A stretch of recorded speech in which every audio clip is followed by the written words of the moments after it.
this episode of Sauti Briefs, where we discuss current conservation topics in Kenya and Africa. I'm your host, Natasha Nyangara, and before we proceed with today's episode, kindly be sure to subscribe to our YouTube channel and follow us on our social media pages at Uvumbuzi Africa on Facebook, Instagram, and Twitter. Let's do this. In today's episode, we commemorate the World Wetlands Day that was celebrated on Wednesday this week.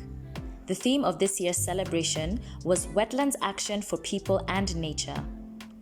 This call to action was an appeal to the global community to invest financial, human, and political capital to save the world's wetlands from disappearing and to restore those that have been degraded.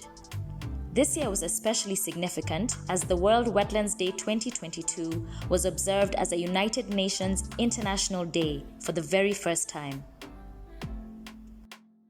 Wetlands, which include lakes, rivers, swamps, and marshes, are any areas where water covers the soil for an extended period of time.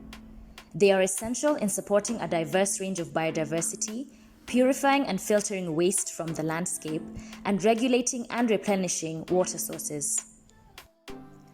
Most importantly, wetlands mitigate the effects of climate change and are the unsung heroes of the climate crisis. They store more carbon than any other ecosystem, with peatlands alone storing twice as much as the rest of the world's forests combined. Wetlands are one of the most endangered habitats on the planet, and they are disappearing 3 times faster than forests, with nearly 90% of the world's wetlands having been degraded in the last 300 years or so. To mark the World Wetlands Day, the Ondiri Swamp, which is located in Kiambu County, hosted conservation races, cleanup activities, and panel discussions, culminating in an event supported by the non-profit organization Friends of Ondiri. These activities that were flagged off by Kiambu Governor James Nyoro were aimed at amplifying the momentum gained in the protection of the Ondiri Swamp in the last few years. The Ondiri Swamp, which forms part of the Athi-Sabaki ecosystem, is unique as it is the source of the Nairobi River with around 40 springs emanating from it. The swamp covers 85.3 acres with a perimeter of 3.5 kilometers. It remains Kenya's largest muddy swamp and the second deepest wetland in Africa after Douala in Cameroon. Ondiri recharges the larger Kikuyu Spring and supports many socio-economic activities. Aside from being a resource to sustain agriculture, the swamp is host to about 76 bird and 68 plant species, which attract close to 1,000 domestic and international visitors, demonstrating its potential for ecotourism. Unclear boundaries, a lack of protection status, greenhouses that lack proper waste management, and plantation of competitive eucalyptus species along the riparian reserves are among the key challenges limiting the sustainability of the Ondiri Swamp. However, a concerted effort has been made by conservationists to ensure Ondiri regains its lost glory. The Water Resource Authority has erected a fence along 3.7 kilometers of the swamp and planted 7,000 indigenous trees which are friendly to water sources. The Director General of the National Environment Management Authority, Mamo B. Mamo, confirmed during the launch of the event that plans to gazette the Ondiri Swamp to give it formal protection status are at an advanced stage. Intensive public consultation will soon be conducted, and NEMA is awaiting the official demarcation of the wetland boundaries by the Water Resource Authority following a survey that has already been conducted. Uvumbuzi Africa commends the Friends of Ondiri and all stakeholders for their laudable efforts in restoring the wetland and ensuring its sustainability. In December last year, the Kisite Mpunguti Marine Park and Reserve made history as Kenya's first blue park to be awarded a gold-level Blue Park Award by the Marine Conservation Institute. This award is given for achieving the highest science-based standards for marine life protection and management.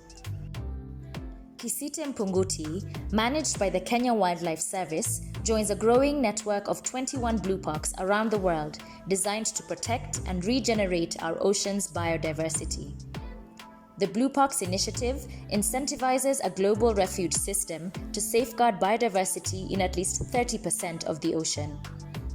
The award recognizes outstanding marine protected areas and local community members who effectively protect marine ecosystems. It is also intended to motivate other nations to strive for strong and effective MPAs that conserve marine wildlife. Established by the Kenyan government in 1978, Kisite Mpunguti combines two contiguous areas. Kisite, a fully protected area where no extractive activity is allowed, and Mpunguti, which allows artisanal and recreational fishing for local fishermen. Colloquially known as the home of the dolphins, the park is rich in biodiversity and is a key source of livelihoods for local citizens.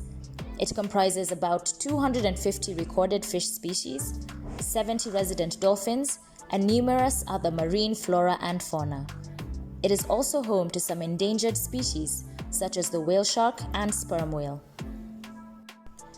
Dr. Lance Morgan, the president of the Marine Conservation Institute, commended Kisite Mpunguti for this accolade and encouraged other MPAs in East Africa to follow in its footsteps. We congratulate Kisite Mpunguti on this achievement and look forward to seeing more marine protected areas across Kenya and Africa receive similar recognition in the near future. As we conclude today's episode, we would like to take a moment to recognize the legendary paleoanthropologist and conservationist Richard Leakey, who passed away last month at the age of 77. Leakey is known for his fossil finding and conservation work in Kenya.